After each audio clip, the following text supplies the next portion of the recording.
August 25th, 2024, 21st Sunday in Ordinary Time.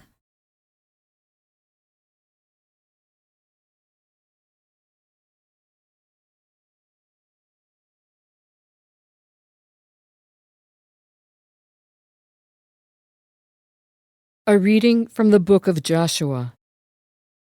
Joshua gathered together all the tribes of Israel at Shechem, summoning their elders, their leaders, their judges, and their officers. When they stood in ranks before God, Joshua addressed all the people. If it does not please you to serve the Lord, decide today whom you will serve, the gods your fathers served beyond the river, or the gods of the Amorites in whose country you are now dwelling. As for me and my household, we will serve the Lord. But the people answered, Far be it from us to forsake the Lord for the service of other gods. For it was the Lord our God who brought us and our fathers up out of the land of Egypt, out of a state of slavery.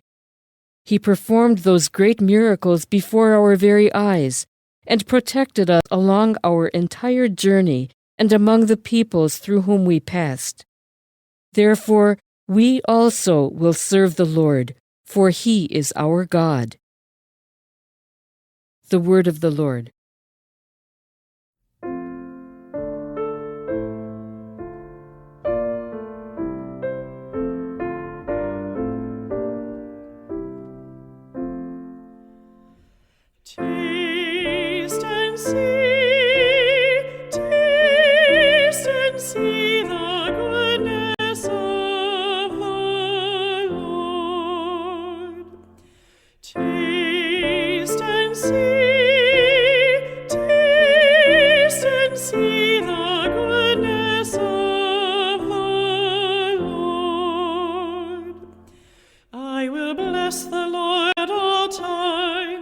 His praise shall be ever in my mouth. Let my soul glory in the Lord. The lowly will hear me and be glad. Taste and see the goodness of the Lord. The Lord has eyes for the just, and ears for their cry. The Lord confronts the evildoers, to destroy remembrance of them from the earth. Taste and see the goodness of the Lord. When the just cry out, the Lord hears them, and from all their distress He rescues them. The Lord is close to the brokenhearted, and those who are crushed in spirit He saves. Taste and see the goodness of the Lord. Many are the troubles of the just one, but out of them all the Lord delivers him. He watches over all his bones, not one of them shall be broken. Taste and see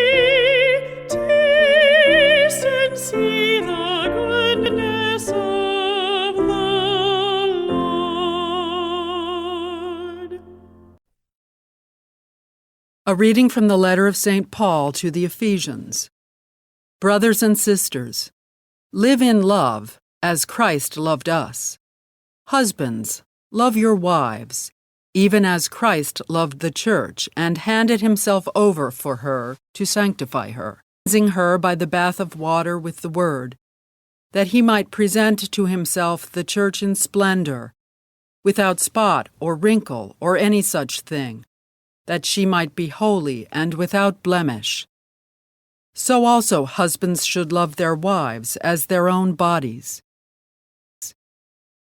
He who loves his wife loves himself. For no one hates his own flesh, but rather nourishes and cherishes it, even as Christ does the church, because we are members of his body. For this reason, a man shall leave his father and his mother and be joined to his wife, and the two shall become one flesh. This is a great mystery, but I speak in reference to Christ and the church. The word of the Lord.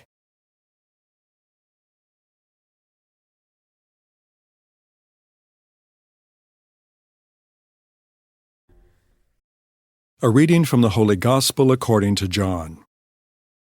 Many of Jesus' disciples who were listening said, "This saying is hard. Who can accept it?" Since Jesus knew that his disciples were murmuring about this, he said to them, "Does this shock you? What if you were to see the Son of Man ascending to where he was before? It is the Spirit that gives life, while the flesh is of no avail. The words I have spoken to you are spirit and life. But there are some of you who do not believe." Jesus knew from the beginning the ones who would not believe and the one who would betray him. And he said, "For this reason I have told you that no one can come to me unless it is granted him by my Father." As a result of this, many of his disciples returned to their former way of life, and no longer accompanied him. Jesus then said to the 12, "Do you also want to leave?" Simon Peter answered him, "Master, to whom shall we go? You have the words of eternal life. We have come to believe and are convinced that you are the Holy One of God." The Gospel of the Lord.